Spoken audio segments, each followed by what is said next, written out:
Assalamualaikum warahmatullahi wabarakatuh. Pada hari ini kumpulan kami akan membentangkan hadis yang kelima, iaitu Ibtal Munkarat wal Bid'ah. Hadis berkaitan menolak kemungkaran dan bid'ah. An Ummil Mu'minin Ummil Abdillah Aisyah radhiyallahu anha qalat qala Rasulullah sallallahu alaihi wasallam man ahdatha fi amrina hadza ma laysa minhu fa huwa raddun. Riwayah Bukhari wa Muslim wa fi riwayatul lil Muslim man amila amalan laysa alaihi amrina fa huwa raddun. Maksudnya daripada Ummul Mukminun Ummu Abdillah Aisyah radhiyallahu anha, beliau berkata Rasulullah sallallahu alaihi wasallam telah bersabda, barang siapa yang mengada-adakan sesuatu perkara dalam urusan kita ini yang bukan daripadanya, maka ia tertolak. Hadis riwayat Al-Imam Al-Bukhari dan Al-Imam Muslim. Dalam riwayat Al-Imam Al-Muslim ada hadis lain yang berbunyi, barang siapa yang mengerjakan suatu amalan yang tidak ada asal usul dengan agama kita, maka ia tertolak. 1. All it takes is just one prayer to change your whole life.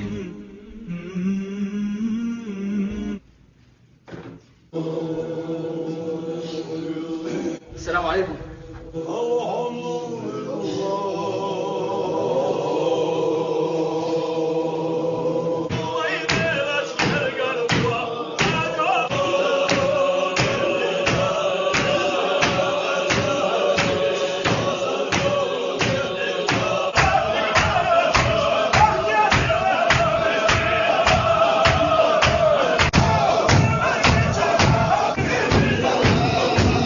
Oh my god. Hell no, to the no, no, no. Astagfirullah. Kedua,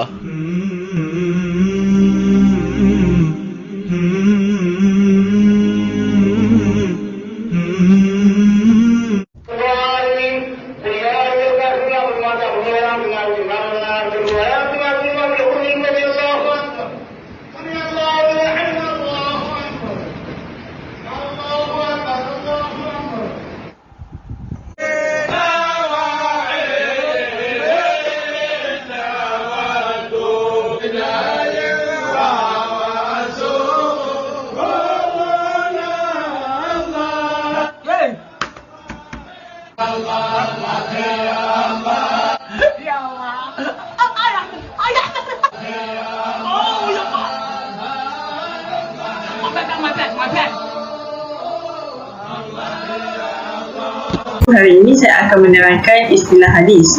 Istilah hadis yang pertama adalah man ahdasa, yang bermaksud orang-orang yang mengadakan hal yang baru. Keterangannya adalah ansya'a wa ihtira'u min qabli nafsuhu wa hawahu, yang bermaksud menciptakan dan membuat sesuatu yang baru dari dirinya sendiri dan menurut kemauannya.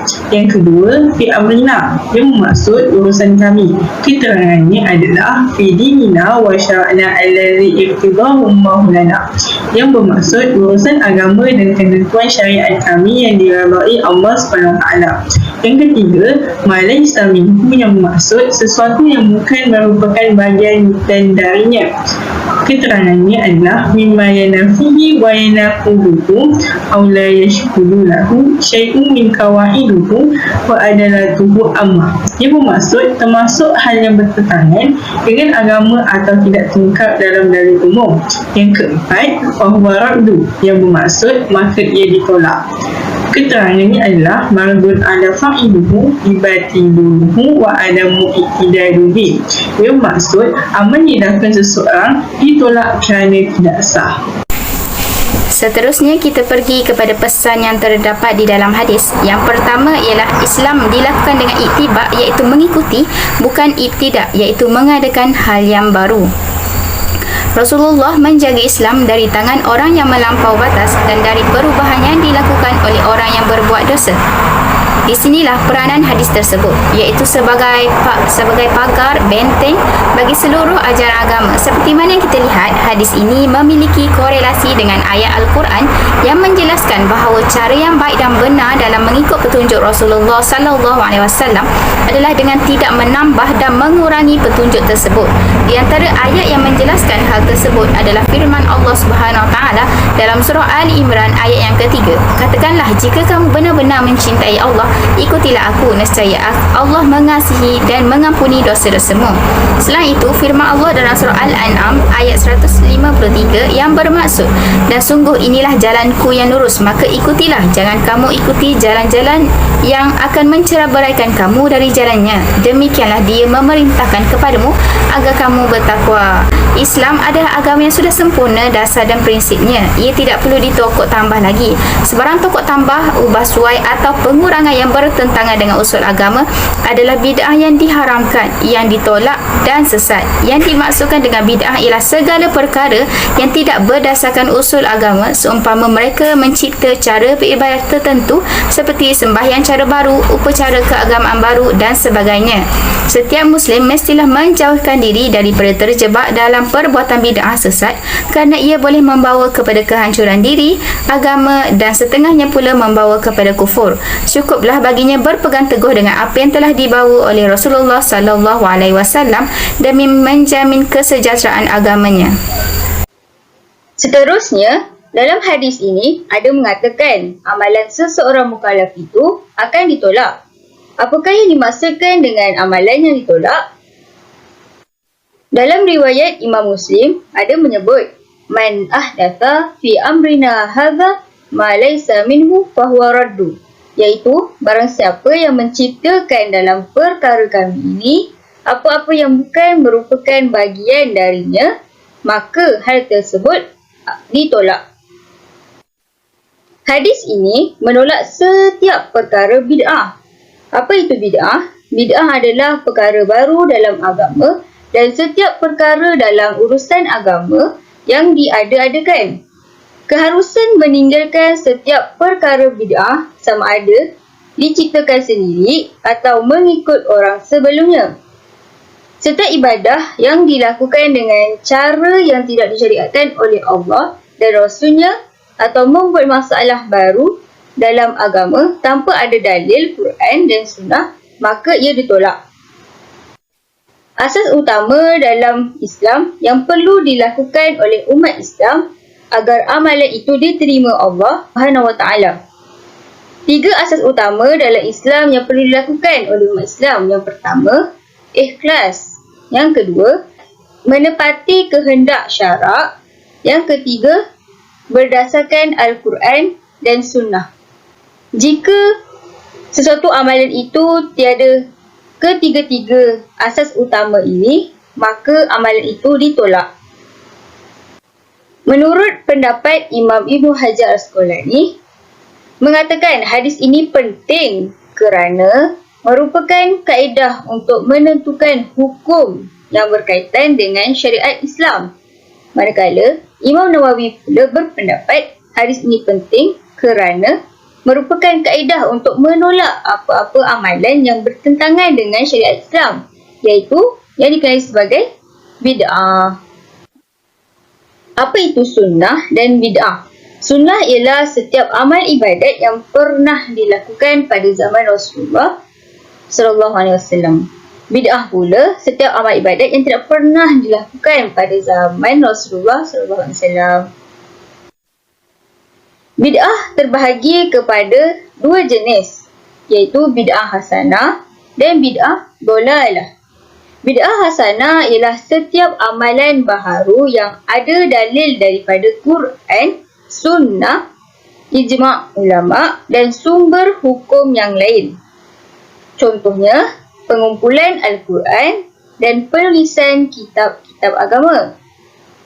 Bid'ah dolalah pula setiap amalan yang tiada sebarang dalil daripada apa-apa sumber hukum Islam. Contoh, perbuatan khurafat dan menambah rakaat dalam solat. Baiklah, seterusnya kita akan bincangkan tentang perbuatan yang diterima, iaitu bid'ah, perkara baru yang diterima dalam Islam. Kan selalunya kalau kita cakap pasal bid'ah, mesti akan ada orang kata bid'ah ni sesat, bid'ah ni tak elok, bid'ah ni haram. Tapi tak semestinya bid'ah tu semuanya haram. Ada juga yang diterima. Jadi, terdapat bukti yang menyokong beberapa perbuatan bid'ah ni dan perbuatan ini juga telah disepakati oleh para ijma'. Seterusnya, antara perbuatan baru yang telah dilakukan oleh para sahabat sendiri adalah ketika pada zaman pemerintahan Sayyidina Abu Bakar As-Siddiq. Pada ketika itu, Al-Quran telah dikumpulkan dan dijadikan dalam satu mushaf. Pada zaman pemerintahan Sayyidina Uthman bin Affan, Al-Quran telah dinasahkan dan ditulis semula. Kemudian, Al-Quran tersebut telah dikirim ke pelbagai wilayah Arab bersama para ahli qiraat. Bukan itu sahaja, pembukuan kitab-kitab dalam ilmu nahu, faraid, matematik dan pelbagai lagi ilmu yang memberi manfaat sudah dilakukan pada zaman sahabat, tabi' dan tabi'in supaya dapat memberi faedah kepada manusia dan dijadikan sebagai rujukan ilmu. Jadi, di sini terdapat 5 hukum dalam bid'ah, iaitu wajibah, mandubah, makruhah, mubahah dan muharramah. Untuk hukum-hukum bid'ah, sesuatu perkara itu akan dihukumkan sebagai bid'ah wajibah apabila perkara tersebut diwujudkan dengan tujuan untuk menjaga syariat Allah. Yang kedua adalah mandubah. Mandubah ni adalah sesuatu perkara ataupun perbuatan yang baik dan berkebajikan yang memberi manfaat kepada manusia. Seterusnya adalah makruhah. Makruhah ni terdapat dalil ataupun ada disebut di dalam Al-Quran ataupun hadis, tapi perkara ni tak disukai oleh syarak. Yang keempat adalah bid'ah mubahah. Mubahah ni adalah perkara yang harus dibuat, boleh dibuat. Dan yang terakhir adalah bid'ah muharramah. Muharramah ni adalah perkara yang bercanggah dengan syariat Islam. Kalau perbuatan itu tidak ada zaman Nabi, maka tidak serta-merta dikatakan perbuatan itu bid'ah. Ini bid'ah nih, karena tak ada zaman Nabi. Fajam'ul Quran, misalnya mengumpulkan Quran dalam satu mushaf, ini disebutkan ya. Jam'ul Quran, mengumpulkan Quran dalam satu mushaf, terdiri dari 30 juz. Nih, Quran, Jam'ul Quran, Quran. Ini kata dia ni bid'ah, tak ada zaman Nabi. Mana pernah Nabi mengajarkan Quran tertulis di pelepah korma, di tulang onta, di batu. Maka kata dia, fajam'ul Qur'ani bid'atun wajibah. Mengumpulkan Quran itu hukumnya bid'ah, karena tak ada zaman Nabi. Tapi bid'ah wajib. Bid'ah dia, tapi hukumnya wajib. Wajib dibuat. Kalau tidak dibuat, maka hilanglah Quran. Karena orang yang hafal Quran sudah terbunuh ketika memerangi nabi palsu bernama Musailamah Al-Kadzdzab. Wa bina'ul madaris, membangun sekolah, wal ma'ahid, pondok pesantren. Tak ada sekolah zaman Nabi, tak ada pesantren zaman Nabi. Apa hukum membangun sekolah dan pesantren? Bid'ah. Tapi bid'ah apa? Bid'atun mustahabbah. Bid'ah tak sampai wajib, anjuran. Karena kalau tidak ada SDIT, SMPIT, Islamic Boarding School, maka bagaimana anak-anak kita mau belajar Islam? Wa aklul makrunah, makan makrunah. Makrunah makanan orang Mesir, mie tapi besar-besar macam usus ayam. Potong, direbus dulu pakai air panas, setelah itu baru dikasih bumbu. Spaghetti. Makan spaghetti itu bid'ah gitu. Karena tak pernah Nabi makan spaghetti. Bid'ah, tapi bid'ah jaizah. Bid'ah dia tak ada zaman Nabi, tapi hukumnya jaizah, boleh. Wa ta'amu fit turuqat, makan di pinggir jalan. Model-model makanan cepat saji di pinggir jalan, menengok orang lalu lalang. Mana boleh makan di pinggir jalan, nengok orang lalu lalang. Iyakum wal julus fit turuqat, jangan kalian duduk-duduk tepi jalan, nampak orang buka aurat, nampak orang besar pakai baju kekecilan, orang kecil pakai baju kebesaran. Mau tak ditengok awak punya mata, mau ditengok berdosa. Itu bid'ah, itu duduk-duduk makan-makan pinggir jalan itu bid'ah. Bid'ah, bid'ah apa? Bid'ah makruhah, makruh. Wa ru'yatul aflam, menonton film al-jinsiyah, film seks, film porno. Bid'ah, karena tak ada zaman Nabi. Tapi bid'ah muharramah, bid'ah haram. Dia termasuk yang membagi bid'ah kepada 5. Selama ini mungkin Bapak Ibu mendengar ada bid'ah dibagi 2, bid'ah hasanah, bid'ah dalalah, bid'ah batilah, bid'ah hasanah, bid'ah huda. Tapi dia justru membagi bid'ah kepada 5. Ada bid'ah yang wajib, ada bid'ah yang mustahabbah, ada bid'ah yang makruh, ada bid'ah yang mubah, ada bid'ah yang haram. Nah, begitu disebut. Jadi bukan kata Abdul Somad. Ini apa tuh Abdul Somad itu? Ini bukan tanggung-tanggung. Ad-Doktor Hisham Kamil Hamid Musa Asy-Syafi'i Al-Azhari. Kullu amrin mustahdatsin lahu aslun fid din ukhidha hukmuhu.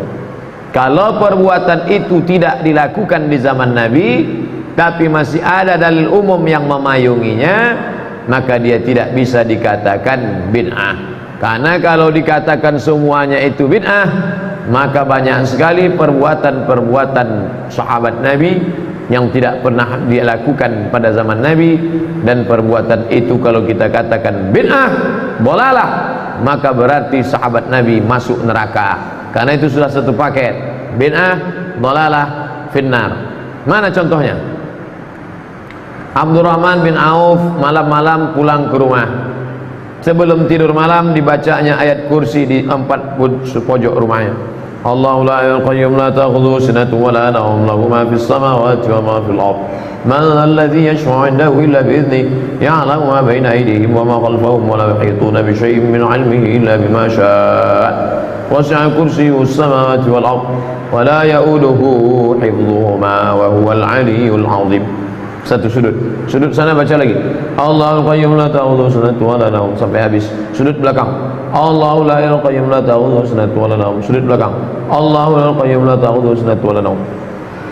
4 sudut dibacanya ayat kursi setiap malam. Asal pulang dia ke rumah dari musafir, dari pergi kemana berjalan, sebelum tidur malam dibacanya 4 sudut rumahnya. Begitu disebutkan oleh Imam Az-Zahabi dalam kitab Syiar A'lam An-Nubala, dalam biografi Abdurrahman ibn Auf. Maka perbuatan membacakan ayat kursi di 4 pojok rumah itu tidak pernah dilakukan Nabi. Kalau begitu bid'ah dia, ya, tapi bukan dhalalah. Itulah yang dikatakan oleh Imam Syafi'i, al bid'atu bid'atani. Bid'ah itu terbagi 2. Idza wafaqatis syari'ah, idza wafaqatis sunnah. Kalau dia masih dipayungi oleh hadis, masih ada dalilnya secara umum, fa bid'atu huda, maka dia bukan dhalalah tapi hidayah, huda. Idza khalafatis sunnah, tapi kalau dia bertentangan dengan sunnah, perbuatan itu tidak pernah ada dalam zaman Nabi dan tidak ada dalilnya sama sekali yang bisa menaungi, memayunginya, maka dia bid'ah mazmumah, maka dia perbuatan mazmumah, haram, tercela. Contoh yang dilakukan orang Syiah pada saat Asyura 10 Muharram, di sana makam Sayyidina Al-Husain. Saya termasuk pencinta Sayyidina Al-Husain, tapi saya tidak melakukan perbuatan yang Sayyidina Al-Husain sendiri pun tak suka. Di sana makam Sayyidina Al-Husain, dari sini dia sudah mulai menarik celana sama roknya diangkat ke paha karena tidak mau berjalan dengan kaki untuk naik ke tangga-tangga Sayyidina Al-Husain. Lututnya sampai berdarah-darah. Mungkin Bapak Ibu ada yang pernah dapat videonya. Berdarah-darah lutut sampai. Ada yang lebih parah lagi. Dari mulai anak tangga pertama udah dijulurkannya lidahnya. Wah, darah-darah. Saya menengoknya aja. Gimana dia besok makan lontong sayur? Habis luka. Untuk mendekatkan diri kepada Sayyidina Husain, diambillah itu pisau, lalu diikat pakai rantai, dipukul-pukulkan ke sampai luka. Dan anak-anak kecil pula dibuka kepalanya, dipukulkan ke sini. Katanya ke darah yang paling banyak, siapa yang paling banyak darahnya, itulah yang paling dekat dengan Sayyidina Husain. Sayyidina Husain tidak pernah mengajarkan itu sama sekali. Cucu-cucu Sayyidina Al-Husain yang ada di Yaman, di Hadramaut, di Tarim, Habib Umar bin Hafiz, Habib Zainal Abidin, Habib Salim Asy-Syatiri, Habib Masyhur, Habib Al-Adani, mereka tidak pernah melakukan itu. Kalau mau menengok ahli bait yang asli, yang mengikuti sunnah Nabi sallallahu alaihi wasallam yang ada di Yaman, Hadramaut, Tarim. Nah, ini makanya kata Nabi sallallahu alaihi wasallam, "Alaikum bisunnati," hendaklah kalian mengikut sunnahku, jangan kalian tambah-tambah membuat-buat ibadah yang tidak ada dalilnya sama sekali. Adapun kalau perbuatan itu masih bisa dipayungi dalil, maka dia tidak dikatakan bid'ah. Misalnya, salat malam lebih dari 11 rakaat. Salat malam lebih dari 11 rakaat itu bid'ah, karena Nabi tidak pernah lebih dari 11 rakaat. Maka Rasulullah sallallahu alaihi wasallam yazidu fi Ramadan wala fi ghairi Ramadan ala 11 rakaat. Tak pernah Nabi salat di dalam bulan Ramadan, di luar Ramadan lebih dari 11 rakaat. Nah, kalau gitu bid'ah. Karena dari man ahdasa, siapa yang membuat-buat fi amrina hadza, dalam urusan agama ini, ma laisa minhu, yang tidak ada tuntunannya, fawarat mardud. Lalu bagaimana dengan ulama yang salat lebih dari 11 rakaat? Siapa dia? Imam Ahmad bin Hanbal. Imam Ahmad bin Hanbal berapa salatnya? Nama anaknya Abdullah. Ditanya orang lah, Abdullah, Abdullah ya, engkau anak Ahmad bin Hanbal? Betul. Ayahmu itu salat malamnya kalau ditotal campur sama siangnya sekali berapa rakaat? Sekali semalam. Salasami'ati rakaat, 300 rakaat. Ahmad bin Hanbal 300 rakaat. Kalau dipakai kaedah tadi, kalau perbuatan itu tidak dilakukan Nabi, tidak ada zaman Nabi, maka perbuatan itu bid'ah, bid'ah dhalalah, masuk neraka. Berarti Imam Ahmad bin Hanbal masuk neraka karena berani-berani menambah salat dari 11 rakaat, bukan tanggung-tanggung, bukan macam kita dari 11 cuman kita tambah 23 tarawih, dia langsung dia tambah 300 rakaat. Na'udzubillah. Disitulah hebatnya Imam Syafi'i. Bayangkan kalau tak ada Imam Syafi'i membagi al bid'atu bid'atani, bid'ah itu dibagi dua. Idza wafaqatis sunnah, kalau sesuai dengan sunnah, fa bid'atu huda, maka dia bid'ah huda. Idza khalafatis sunnah, kalau bertentangan dengan sunnah, fa bid'atun mazmumah, maka dia bid'ah yang tercela. Maka salat malam itu tidak ditengok rakaatnya. Kenapa Nabi cuma 11 rakaat? Karena ayatnya panjang. Nabi mau ambil keutamaan tegak lama. Wa kunu ma'al qanitin, hendaklah kalian bersama orang yang tegaknya lama. Imam Ahmad bin Hanbal dia tidak ambil tegaknya lama. Salat malam itu pilihannya dua. Kalau mau tegaknya lama, rukuknya sedikit. Tapi kalau mau tegaknya sebentar, rukuk sujudnya banyak. Allahu Akbar, Allahu Akbar, Allahu Akbar, Allahu Akbar, Allahu Akbar, Allahu Akbar, Allahu Akbar. Imam Ahmad bin Hanbal dia pakai tegaknya sebentar, tapi rukuk sujudnya banyak. Maka masih dipayungi oleh hadis yang bersifat umum. Yang penting menghidupkan malam, baik di Ramadan maupun di luar Ramadan. Maka dapat diketahuilah bahawa tak semua perkara yang baru itu berdosa dan sesat, selagi mana ia tidak melanggar Al-Quran dan Sunnah serta syariat Islam, maka ia dibolehkan di sisi Islam. Dan jika kita hanya menghukum sesuatu perbuatan yang baru itu ataupun perbuatan tersebut tidak pernah dilakukan oleh Rasulullah sendiri, itu adalah sesat dan haram semata, maka tidak wujudlah perkara-perkara yang ada sehingga kini seperti ubat-ubatan, buku ilmiah dan sebagainya. Seterusnya, saya akan menyerahkan isu semasa yang berkaitan dengan hadis kelima. Terdapat satu pernyataan iaitu menjadikan tanah kubur sebagai satu azimat. Ia adalah satu khurafat yang membawa kepada bid'ah sesat dari sudut bid'ah akidah. Ini kerana percaya kepada benda-benda yang keramat seperti pokok, kubur dan sebagainya, serta memohon pertolongan pada benda-benda berkenaan dan percaya ia mempunyai kuasa yang lebih dari Allah SWT adalah membawa kepada syirik dan bertentangan dengan kepercayaan tauhid kepada Allah SWT. Ini terkandung dalam firman Allah surah Yunus ayat 106 yang membawa maksud, dan janganlah menyembah atau memuji yang lain dari Allah yang tidak dapat mendatangkan manfaat kepadamu dan juga tidak dapat memberi mudarat kepadamu. Sekiranya engkau mengerjakan yang demikian, maka jadilah engkau orang-orang yang berlaku zalim, terhadap diri sendiri dengan perbuatan syirik itu. Suka untuk saya ulas satu pernyataan ni. Baiklah, saya akan ulas satu pernyataan, iaitu jangan meluput tambah amalan ketika melakukan ziarah sehingga menjurus ke arah perbuatan khurafat. Ini dapat dikaitkan dengan satu petikan berita, iaitu jangan lakukan perbuatan khurafat di kubur Ni Aziz Mufti Kelantan. Perkara ini diulas oleh seorang Mufti Kelantan, iaitu Datuk Muhammad Syukri Muhammad, mengulas mengenai perbuatan sesetengah individu di Kelantan yang didakwa mengambil tanah kubur Tuan Guru Ni Abdul Aziz untuk dijadikan azimat dan juga kepentingan mereka sendiri. Beliau berkata perbuatan ini boleh menjurus pada khurafat kerana menganggap tanah kubur ini mempunyai kelebihan yang melebihi kuasa Allah SWT.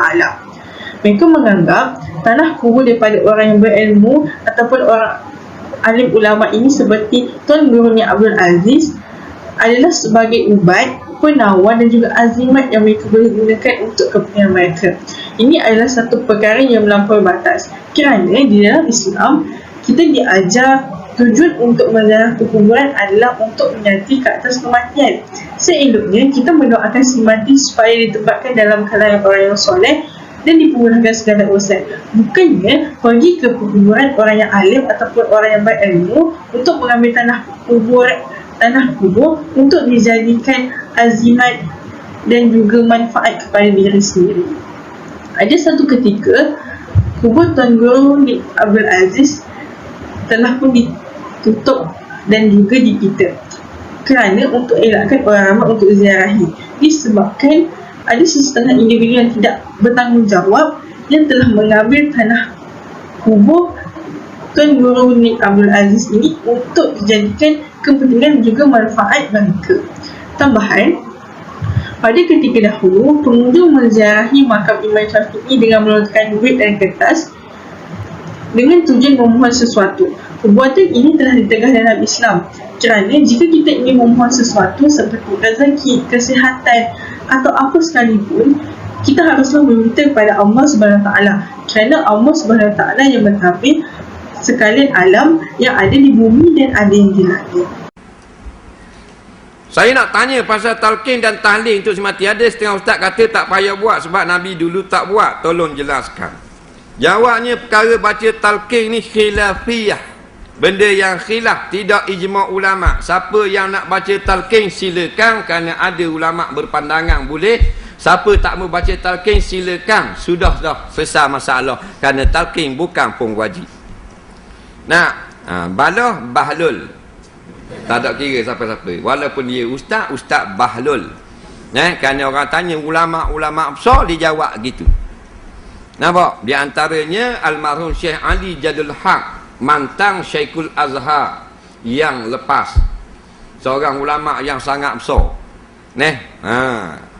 Dia jawab talqin sunat di sisi dua mazhab tak sunat. Siapa yang nak baca silakan, memberi faedah bagi orang yang mendengar di atas kubur dan bagi mayat dengan izin Allah. Kalau Tuhan tak izin, tak dengar apa-apa.